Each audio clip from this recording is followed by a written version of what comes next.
Olá, pessoal, tudo bem? Um grande abraço para você, meu caro aluno, minha cara aluna do LAC Concursos, o maior site de videoaulas do Brasil, quiçá das Américas. E para desespero da concorrência, meus nobres, Edenilson Moraes, o tio Ed, tá na área e se derrubar é pênalti. E eu venho para dar prosseguimento ao nosso super projeto pedagógico que visa a sua qualificação, que visa a sua preparação para que você fique muito competitivo para esse certame. E a gente continua falando de história de Pernambuco, só que agora vamos especificamente tratar da lavoura açucareira e da mão de obra escrava. Olha só, temas importantíssimos, porque a consolidação do processo de colonização das terras pernambucanas foi fruto do sucesso alcançado pela lavoura açucareira. E esse sucesso foi também causado pelo sacrifício dos povos escravizados. Inicialmente, os indígenas, utilizados como mão de obra compulsória na lavoura, e posteriormente os povos africanos, com a consolidação do tráfico negreiro, que passaram a ser a mão de obra por excelência no Brasil colonial. Então, vamos em frente, porque a única pessoa que ganhou dinheiro andando para trás foi o Michael Jackson. E a gente vai andar para frente, a gente quer rumar em direção ao sucesso, em direção à nossa aprovação. Então vamos lá, vamos começar falando sobre a colonização lusitana. A colonização portuguesa nas terras brasileiras se deu nos moldes mercantilistas. Isso significa dizer que a grande preocupação da coroa portuguesa com a colonização brasileira dizia respeito aos lucros.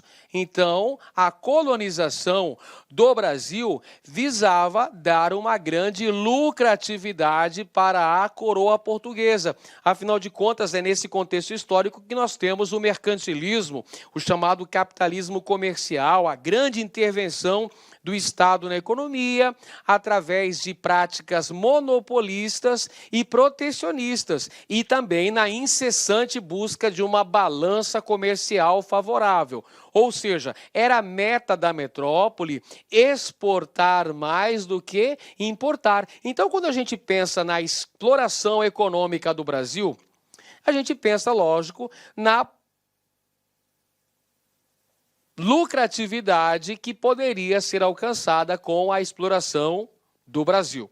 Então vamos entender, pessoal. O Brasil é uma colônia de exploração. Então, de um lado aqui, ó, na periferia do sistema colonial está a colônia.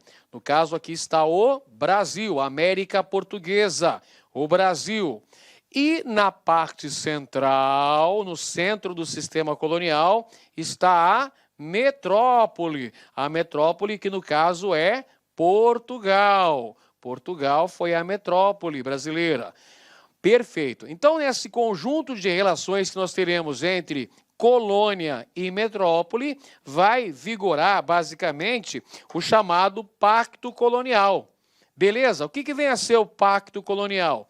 É o exclusivo metropolitano, ou seja, o direito exclusivo da metrópole portuguesa de explorar as riquezas produzidas no Brasil.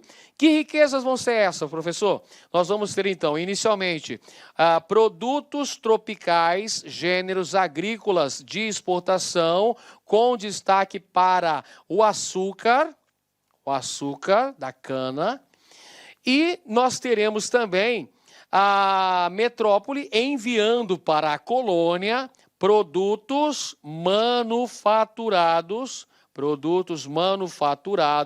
e enviando também escravos africanos escravizados através do tráfico negreiro.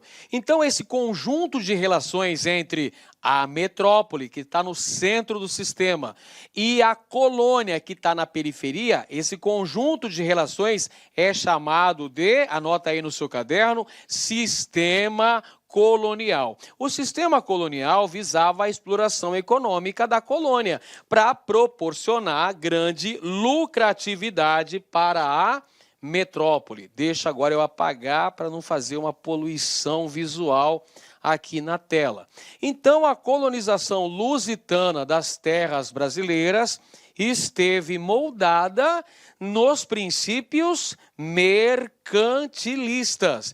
E dentro desses princípios mercantilistas, visando oferecer uma grande lucratividade para a coroa portuguesa, foi instalada aqui em Pernambuco a produção açucareira, a chamada plantation.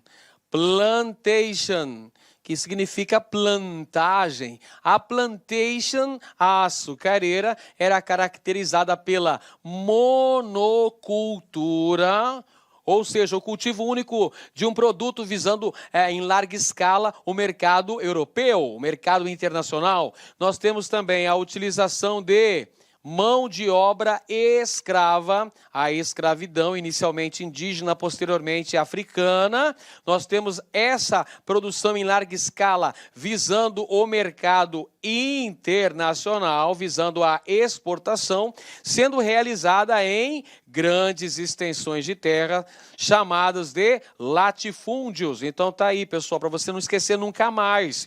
Mel, monocultura, escravidão, exportação e latifúndios, características básicas da produção açucareira em Pernambuco. Tá aqui, ó. Acabei de escrever aqui na nossa tela, já apareceu. Monocultura, escravidão e latifúndio e a exportação, né? Faltou colocar aqui a exportação, porque a produção visava atender ao mercado externo, ao mercado internacional. É importante mencionar também, pessoal, que aqui na lavoura canavieira, na produção de açúcar no Brasil, nós tivemos a parceria dos holandeses. Os holandeses vão atuar como parceiros econômicos, espécie de sócios aqui dos portugueses. Porque os holandeses, os comerciantes flamengos e batavos, vão atuar no financiamento da produção, no transporte, refino e distribuição do produto na Europa. Vamos recapitular? Os holandeses eram grandes parceiros econômicos dos portugueses no comércio do açúcar. Eles atuavam no financiamento da produção, no transporte, no refino e na distribuição do produto no continente europeu. Bom, a lavoura açucareira, pessoal, ela foi escolhida não por acaso, né? Ela teve critérios muito importantes que foram levados em consideração pelos portugueses para introduzirem o cultivo de cana-de-açúcar aqui no Brasil. Vamos entender aqui quais foram os principais fatores que justificaram a escolha da cana-de-açúcar como o produto principal da colonização do Brasil. A alta lucratividade que a produção do açúcar poderia gerar para Portugal, um grande mercado consumidor ávido de consumir o açúcar da cana produzido no Brasil. Os portugueses já tinham uma experiência no cultivo de cana-de-açúcar. É isso mesmo.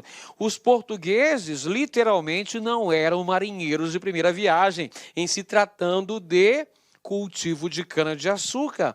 Eles já plantavam, eles já cultivavam a cana-de-açúcar lá na Ilha da Madeira. Não tem a Ilha da Madeira, esse arquipélago português, lá onde nasceu o gajo Cristiano Ronaldo. Então, na Ilha da Madeira, os portugueses já cultivavam cana-de-açúcar. Nos Açores também. Então, eles já tinham know-how, já tinham expertise, já tinham conhecimento técnico da produção de cana-de-açúcar.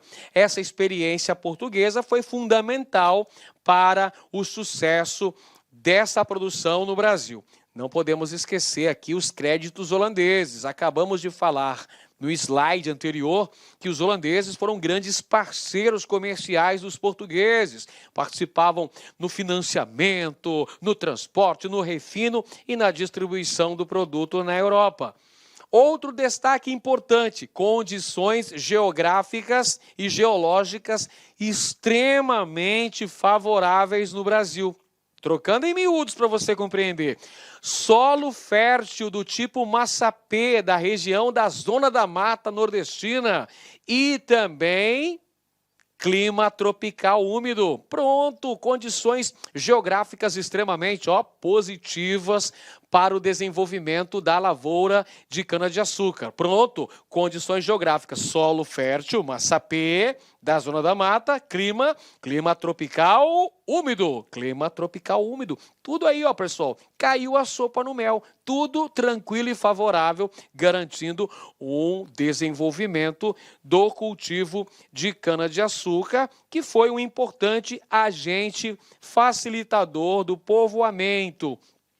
Por conta da plantation açucareira, nós tivemos o estabelecimento de vários arraiais, vilas e cidades coloniais no Brasil, calcadas aí naquele trinômio: monocultura, latifúndio, escravidão, não se esquecendo que a produção visava o consumo externo.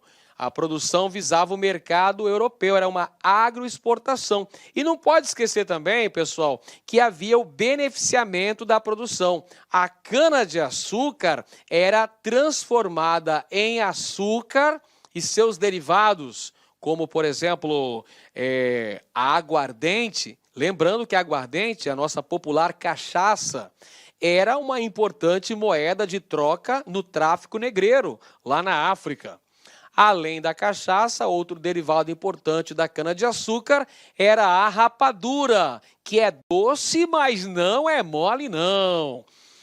As duas principais áreas de produção de cana-de-açúcar são Pernambuco e Bahia, aí ao longo do século XVI. Bom, você pode perguntar, mas professor, vem cá, e São Vicente? São Vicente também não teve um destaque? Também não foi uma área importante? Não teve uma grande relevância no cultivo de cana-de-açúcar nessa época? Sim. No início do processo de colonização, quando foi criado o sistema de capitanias hereditárias, você se lembra que as únicas duas capitanias que prosperaram, que apresentaram resultados bem-sucedidos foram São Vicente, a capitania de Martim Afonso de Souza, e Pernambuco, a capitania de Duarte Coelho Pereira. Porém, com o passar do tempo, pessoal, por conta da localização geográfica, das condições de solo e dos investimentos, São Vicente ficou para trás. Então, os principais centros da produção açucareira acabaram se tornando essas duas áreas, Pernambuco e Bahia.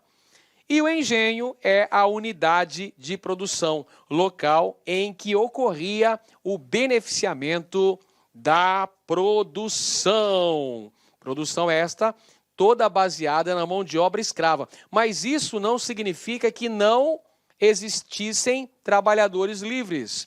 Por exemplo, eu trago aqui na imagem o trabalhador responsável pela caldeira, o caldeireiro, responsável por manter a caldeira acesa, trazer a lenha para aquecer, para acender a caldeira. O purgador, olha, 2 escravos, mas tínhamos também trabalhadores livres pobres. Olha eles aqui, ó, o oficial de açúcar e o mestre de açúcar. Mas a base da produção era calcada na utilização da mão de obra escrava, no engenho colonial, pessoal. O engenho colonial apresentava as seguintes instalações. Havia a Casa Grande era o local da fazenda em que residia o senhor de engenho, sua família e seus agregados. Portanto, a Casa Grande era o núcleo administrativo da fazenda.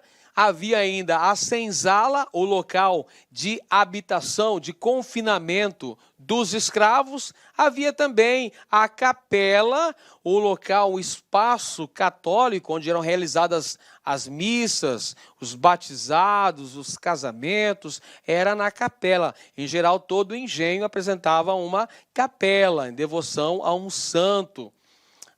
Da devoção portuguesa. Lembrando que os portugueses eram muito religiosos, são até hoje muito católicos. Então nós temos aqui a capela como o espaço católico. Havia também os mocambos, que eram locais onde residiam os homens livres pobres. Perfeito? Além disso, as instalações coloniais apresentavam também os locais de beneficiamento da produção açucareira, tais como a moenda, olha só, local onde era moída a cana, a casa de purgar e as caldeiras. Lembra que nós mostramos agora há pouco aí o caldeireiro, o purgador, o mestre de açúcar, então a galera que trabalhava na linha de produção do engenho colonial no Brasil. Então, essa monocultura visava a agroexportação. Então, era a produção de açúcar destinado ao mercado internacional, utilizando por base a mão de obra escrava, mas também havia o trabalho livre exercido por artesãos e feitores. Lembra que os feitores eram os capatazes de fazenda, aqueles que vigiavam o trabalho dos escravos. Além disso, nos engenhos também havia agricultura de subsistência, o cultivo de pequenas roças, de milho, de arroz, de feijão, de mandioca. Mandioca, alimentação básica dos escravos, né? A galera gostava de produzir farinha de mandioca, era a alimentação básica dos escravos, não apenas dos escravos, mas também dos homens livres pobres. Vale destacar também que dentro do engenho colonial ocorria por vezes a chamada brecha camponesa, que era um trabalho familiar escravo. Geralmente, casais idosos de escravos que não resistiam mais a uma labuta mais dura eram colocados em pequenas roças, onde cultivavam gêneros de subsistência que eram adquiridos pelo senhor de engenho, perfeito? Que eram comprados pelo senhor de engenho e que possibilitavam a chamada brecha camponesa, que era uma exceção a essa regra escravista no Brasil, porque a brecha camponesa acabou permitindo que alguns escravos comprassem a sua alforria mediante esse trabalho familiar realizado nessas pequenas roças de subsistência. Olá, meus amigos, minhas amigas, sou o professor Lac. Inicialmente eu peço desculpa para vocês porque interrompi os seus estudos, mas estou aqui para dar um recado muito rápido, muito breve, falar um pouquinho sobre esse projeto da LAC Concurso de socialização do conhecimento. Nós disponibilizamos essa playlist integralmente organizada aqui no YouTube, de História de Pernambuco. E nós, então, oferecendo para o aluno o seguinte: professor, eu quero um material de apoio da aula. Tem um link aqui embaixo, você clica nesse link, esse link você vai ser direcionado lá para o nosso site, lá concurso, lá tem uma isolada de história, né? De história de Pernambuco, do professor Edenilson, né? Do nosso querido professor Edenilson, e nós estamos fazendo uma cobrança simbólica por esse material.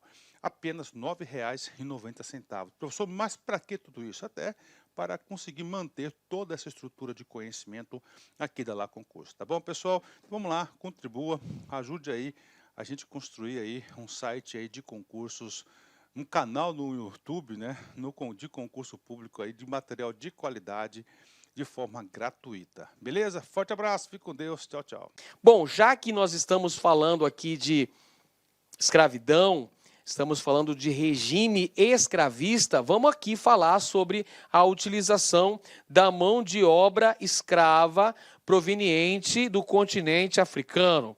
Os negros que foram trazidos para o Brasil na condição de trabalhadores escravizados. Então, por que isso vai acontecer, pessoal? Olha só, o senso comum vai dizer que os indígenas foram substituídos pelos negros africanos porque os negros africanos eram mais fortes, mais preparados fisicamente para os duros trabalhos da lavoura açucareira. Só que essa é uma visão preconceituosa. Quando eu falo, o índio é preguiçoso, o índio é indolente, o índio é menos resistente ao trabalho árduo, eu estou fazendo um juízo de valor, eu estou tendo uma visão calcada no etnocentrismo, uma visão depreciativa dos povos indígenas. Não é essa a razão que justifica a substituição da mão de obra indígena pela mão de obra de origem africana. São outros fatores que vão influenciar nessa mudança, pessoal. Em primeiro lugar, é preciso compreender a oposição da Igreja Católica à escravização dos povos indígenas. Porque, principalmente, os religiosos da Companhia de Jesus, que nós conhecemos como jesuítas, estavam dispostos a promover a conversão dos indígenas, ou seja, convertê-los ao catolicismo.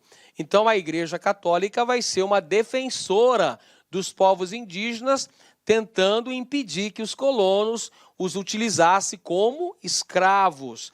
E há também a dificuldade no apresamento indígena como um fator. E o decréscimo da população indígena por conta das doenças. Quando começou a colonização do Brasil, os portugueses trouxeram uma série de doenças, entre elas a varíola, o sarampo, gripes diversas que dizimaram populações inteiras. Por quê? Porque essas doenças não eram conhecidas aqui na América e os povos indígenas não possuíam anticorpos para defendê-los desses agentes, desses vírus causadores de doenças. Então, claro que doenças como a varíola, por exemplo, causou um grande decréscimo populacional aqui dos povos indígenas. Dado a isso, pessoal, temos também o fator da grande lucratividade proporcionada pelo tráfico negreiro. O tráfico negreiro se constituiu numa atividade extremamente lucrativa, que garantiu a acumulação primitiva de capitais para a coroa portuguesa. Aliás, não foi só a coroa portuguesa que atuou no tráfico negreiro. Portugueses, franceses, ingleses e até holandeses também atuaram. Várias metrópoles europeias atuaram durante certo período no lucrativo comércio denominado de tráfico negreiro. Por quê? Porque o tráfico negreiro era uma atividade muito importante, porque o escravo era obtido na África a preço bastante irrisório, trocados por mercadorias de valor assim questionável, né? Aguardente, tecidos, munições, que era fumo, também o tabaco, né? A produção de fumo era utilizada como moeda de troca no tráfico negreiro. Portanto, essa atividade gerou muitos lucros para os traficantes portugueses e também para a metrópole, evidentemente.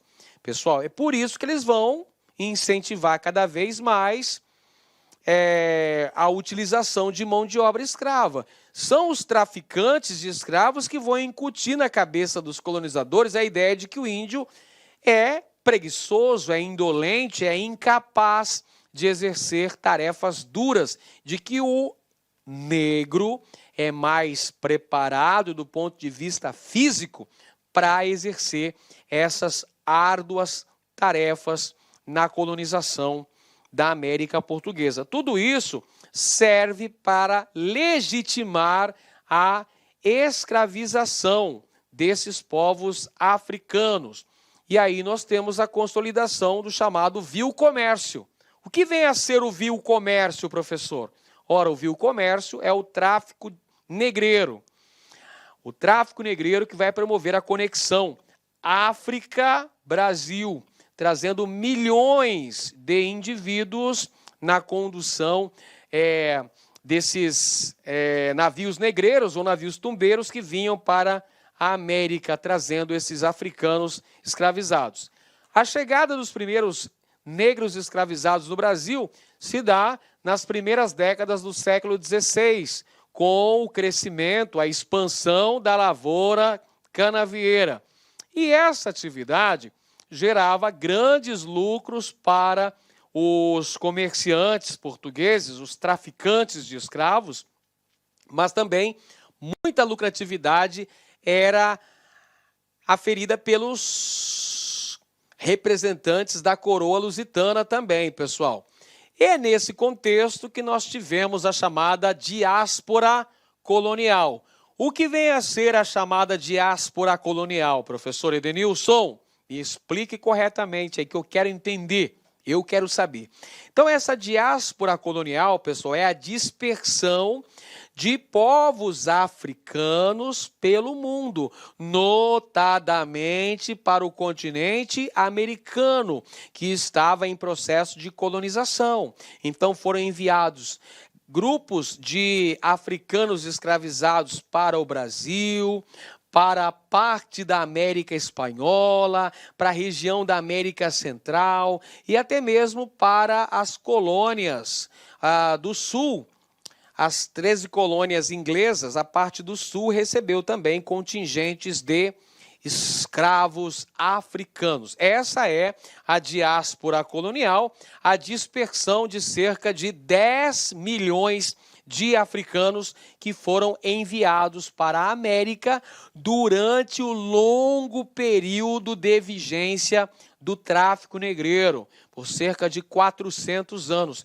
10 milhões de africanos foram arrancados de suas terras e enviados para trabalhos compulsórios, ou seja, trabalho escravizado na América. Essa é a dispersão colonial, chamada de diáspora colonial africana.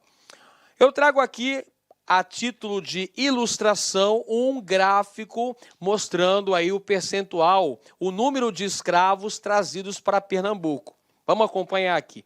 Em 1584, então nós temos aqui, durante o século XVI, final do século XVI, 1584, entraram em Pernambuco 15 mil escravos africanos. Em 1600, perceba, há um aumento considerável do número de escravos. 20 mil entram em Pernambuco. 50 anos mais tarde, olha só o que acontece, pessoal, mais do que dobra o número de africanos escravizados que entram em Pernambuco. 1650 é a fase da dominação holandesa em Pernambuco. 50 mil escravos africanos vieram para este território trabalhar na chamada agroindústria açucareira. Olha só, dentro do contexto da agroindústria açucareira, nós temos relações entre os senhores de engenho e os cultivadores de cana. O que significa isso? Os cultivadores de cana eram aqueles proprietários de terras que tinham plantações de cana-de-açúcar, mas que não tinham as instalações para o beneficiamento da produção. Eles não tinham engenhos, então eles vão utilizar engenhos dos senhores. E em troca dessa utilização, eles vão ceder parte da produção. Então perceba que os senhores de engenho não exploravam apenas o trabalho escravo, exploravam também os pequenos proprietários, aqueles que não possuíam condições financeiras de ter um engenho, com a casa de purgar, com a moenda, né? Com todas as instalações. Então eles eram explorados, eles tinham que utilizar as instalações de um poderoso senhor de engenho e deixar ali a parte da produção que eles conseguiam. Havia, então, propriedade das áreas cultivadas e condições geográficas muito favoráveis, além da disponibilidade de recursos. Então, nós temos aqui, essa disponibilidade de recursos, a que eu me refiro, pessoal, é o capital financeiro holandês. O capital holandês é fundamental para o sucesso da agroindústria açucareira em Pernambuco. O financiamento promovido pelos holandeses foi de importância vital para o sucesso da lavoura canavieira em terras pernambucanas. A ocupação das terras pernambucanas teve como primeira estrutura produtiva a instalação dos engenhos. Desde a época de Duarte Coelho Pereira, que foi o primeiro donatário da capitania de Pernambuco, nós temos a instalação de engenhos. Engenhos trapiches, aqueles movidos à força motriz, a força animal ou força movida por força de escravos, né? Eram chamados de engenhos trapiche. E havia aqueles engenhos que utilizavam de força hidráulica, engenhos hidráulicos. Esses engenhos eram chamados de engenhos reais, eram mais caros, evidentemente. A primeira estrutura produtiva em terras pernambucanas, portanto, foi o engenho de açúcar. A pecuária, por sua vez, foi responsável pela interiorização da presença luso aqui em território brasileiro. Ou seja, a interiorização colonial foi proporcionada pela pecuária, a ocupação do chamado Vale do São Francisco, o Velho Chico, o Rio dos Currais, local onde se desenvolveu a pecuária logo após a conquista do sertão, após aquele conjunto de batalhas denominada de Guerra dos Bárbaros. Então nós temos aqui a expropriação e a escravização indígena. Foi o que aconteceu, por exemplo, com os tapuias, que passaram por um processo de extermínio, um verdadeiro genocídio, entre o final do século XVII e as primeiras décadas do século XVIII, num episódio conhecido como Guerra dos Bárbaros. Além disso, tivemos a exploração da mão de obra escrava, a mão de obra por excelência no período colonial. Muito bem, meus nobres, agora para a gente consolidar a nossa aprendizagem, vamos então para uma bateria de questões elaborada pela nossa querida banca aí, a UPE, UPNet. Vamos conferir então questões relativas aí à lavoura açucareira e também à mão de obra escrava em terras pernambucanas. Primeira questão, para Portugal era fundamental ocupar as colônias, para evitar conflitos com as nações inimigas e garantir a colonização. Apesar das dificuldades iniciais, terminou por implantar o sistema de capitanias hereditárias. Era feita a doação da terra ao donatário, mas o poder continuava centralizado nas mãos do rei. No caso da capitania de Pernambuco, seria correto afirmar que... Então, olha só, essa primeira questão fala sobre o início do processo de colonização das terras brasileiras pelos portugueses, com a efetiva colonização mediante a implantação do sistema de capitanias hereditárias, que consistia na concessão dessas terras para representantes da nobreza portuguesa que deveriam investir o seu patrimônio para a geração de lucros para a coroa portuguesa, para a metrópole. Em relação a Pernambuco, o nosso primeiro capitão donatário foi Duarte Coelho Pereira. Vamos ver as alternativas aqui, pessoal. Letra A. Juntamente com as capitanias de São Vicente e do Maranhão, foram as mais lucrativas. Não, pessoal. As duas capitanias que apresentaram resultados exitosos logo após a implantação desse sistema, que foi em 1534, hein? Presta bem atenção. 1534 é a implantação do sistema de capitanias hereditárias. As duas que prosperaram foram Pernambuco e São Vicente. Pernambuco, capitania de Duarte Coelho. São Vicente, capitania que pertencia a Martim Afonso de Souza. Alternativa B. Seu donatário não conseguiu ocupar a capitania, sendo obrigado a retornar a Portugal e a desistir da ocupação. Claro que não. Duarte Coelho obteve êxito na colonização da capitania de Pernambuco, também chamada de Nova Lusitânia. Letra C. Conseguiu prosperar, destacando-se pela produção de açúcar. Beleza. Ok, tá aí a resposta. Tá aí o que você queria. A alternativa correta, a letra C de casa. Letra D foi ocupada inicialmente por invasores franceses, apesar da luta do seu donatário para expulsá-los. Incorreta afirmação. Os franceses chegaram até a se estabelecer em alguns locais do território brasileiro, mas foi no Rio de Janeiro, onde se estabeleceu no século XVI a chamada França Antártica, e no século seguinte, no século XVII, no Maranhão, entre 1612 e 1615, na chamada França Equinocial.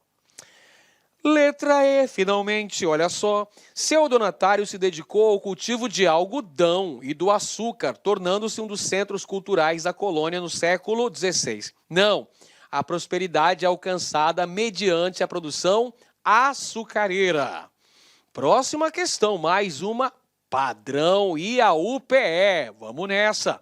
Sobre a colonização lusitana do Brasil, assinale a alternativa correta. Alternativa A. A América Portuguesa foi explorada nos moldes do mercantilismo em voga na Europa, o capitalismo comercial, o pacto colonial, a exploração das terras brasileiras, visando dar lucro, manter uma balança comercial favorável para a coroa portuguesa. Essa daí tá mais do que certa. Beleza, pessoal. A América Portuguesa foi explorada nos moldes do mercantilismo em voga na Europa. Correto, vamos assinalar aqui a alternativa correta, a letra A. Pode assinalar e correr para o abraço aí, meu amigo. Letra B. Durante o período de 1500 a 1530, a colonização visou dinamizar investimentos holandeses no plantio da cana-de-açúcar. Gente, essa afirmação está errada. Está errada por quê, tio Ed? Afinal de contas, por que está errado? Os holandeses não financiaram a produção de açúcar no Brasil? Sim. Eles não tiveram uma grande participação no comércio açucareiro em Pernambuco, no financiamento, transporte, refino e distribuição do produto na Europa? Sim. O que está errado, então? Está errado o período, gente. 1500 a 1530, moçada, é o chamado período pré-colonial. É o período em que não ocorre uma colonização efetiva das terras brasileiras. A única atividade econômica desenvolvida pelos portugueses nesses 30 primeiros anos foi a exploração do pau-brasil, o pau de tinta, utilizado no tingimento de tecidos de cor avermelhada lá para a Europa. É período pré-colonial, não tem cultivo de cana-de-açúcar ainda, pessoal, só no período colonial, iniciado com a implantação das capitanias hereditárias. Alternativa C.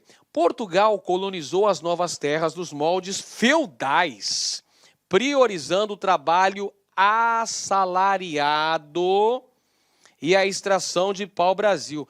Gente, olha só, informação completamente errônea. Em primeiro lugar, não existiu feudalismo no Brasil. Feudalismo foi um sistema que vigorou na Idade Média Europeia. É completamente anacrônico dizer que teve feudalismo no Brasil.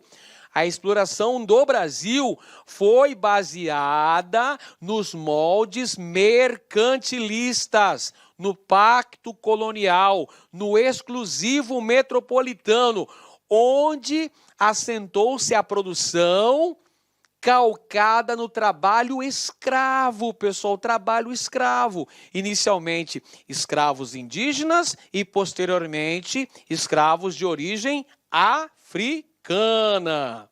Alternativa D. Para que a extração do pau-brasil pudesse ser devidamente regulamentada, Espanha e Portugal assinaram o Tratado de Tordesilhas. Ah, para com isso. É lógico que está errada essa afirmação, gente. O Tratado de Tordesilhas, assinado em 1494 entre Portugal e Espanha, assegurou a divisão da posse colonial de cada uma das coroas ibéricas, fruto dos chamados descobrimentos. Descobrimento da América, 1492, e descobrimento do Brasil, 1500. Então, o Tratado de Tordesilhas foi um acordo entre Espanha e Portugal, dividindo as terras descobertas, na verdade terras conquistadas, né, invadidas e tomadas pelos europeus, no caso espanhóis e portugueses. E a alternativa E, os minérios, em especial o ouro, foram extraídos em grandes quantidades no período pré-colonial para atender aos pleitos do mercado externo. Não, gente, não, 1000 vezes não. Durante o período pré-colonial, qual foi a extração? Extração de pau-brasil. O pau-brasil que era extraído através do escambo. O que era escambo? Era troca-troca. Deixa eu explicar. Os portugueses faziam troca-troca com os índios, mas não é nada disso que você está pensando não, pessoal. Presta bem atenção. Escambo era troca. Os índios trabalhavam, cortavam a madeira, carregavam as toras, empilhavam nas feitorias, depois carregavam nos navios. E em troca ganhavam presentinhos, espelhos, miçangas, facas, facões, machados, objetos metálicos. Esse que era o troca-troca que eu falei. Não é nada do que você pensou. Era o escambo, relações comerciais entre indígenas e portugueses. A afirmação E fala de extração de ouro. Não, o ouro só começou a ser extraído em grande quantidade no Brasil no século XVIII. Ou seja, cerca de 300 anos, né? Mais ou menos 250 anos depois da chegada dos portugueses ao território brasileiro. Legal? Próxima questão, mais uma, padrão IAU-PE. Olha só, gente.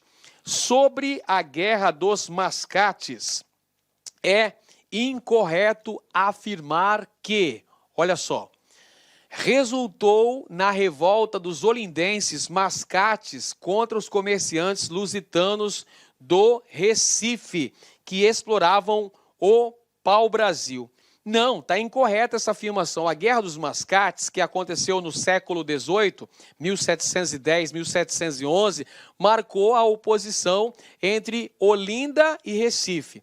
Olinda com os senhores de engenho, produtores de cana-de-açúcar, e Recife com os comerciantes portugueses, que eram chamados de mascates. Então, a disputa entre Olinda e Recife, quando da emancipação política de Recife, é que gerou a Guerra dos Mascates. Como a gente está procurando a alternativa incorreta, não precisamos procurar mais, porque ela já apareceu na alternativa A. A alternativa B. Os ânimos se tornaram acirrados quando o governador Sebastião Castro e Caldas mandou levantar um pelourinho em Recife, elevando a cidade, né, o Arraial, à categoria de vila independente com governo próprio, governo municipal próprio. Verdade, pessoal. O estopim para o início da Guerra dos Mascates, esse confronto militar entre Olinda e Recife, foi a elevação de Recife à categoria de vila, passando a ter a sua própria Câmara Municipal. Letra C, Recife foi invadida e o pelourinho, símbolo do poder político e da emancipação de Recife em relação a Olinda, foi destruído. Verdade, isso aconteceu também na Guerra dos Mascates. Letra D, os recifenses reagiram com a ajuda do capitão-mor da Paraíba, João de Matos. Também está correto. E letra E, em 1711, o governo português reprimiu violentamente os revoltosos, condenando Bernardo Vieira de Melo e outros líderes ao exílio. Também está correto. Mais uma questão aqui, padrão UPE-NET e a UPE. O processo de ocupação das terras em Pernambuco deve ser trabalhado com o aluno no ensino fundamental através de algumas características importantes, tais como alternativa A. Vamos lá, aliás, item 1.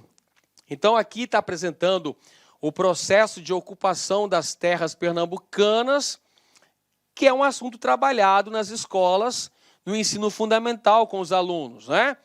E aí o professor deve apresentar as características importantes. Então, vamos ver nos itens subsequentes quais são as características fundamentais do processo de ocupação das terras pernambucanas.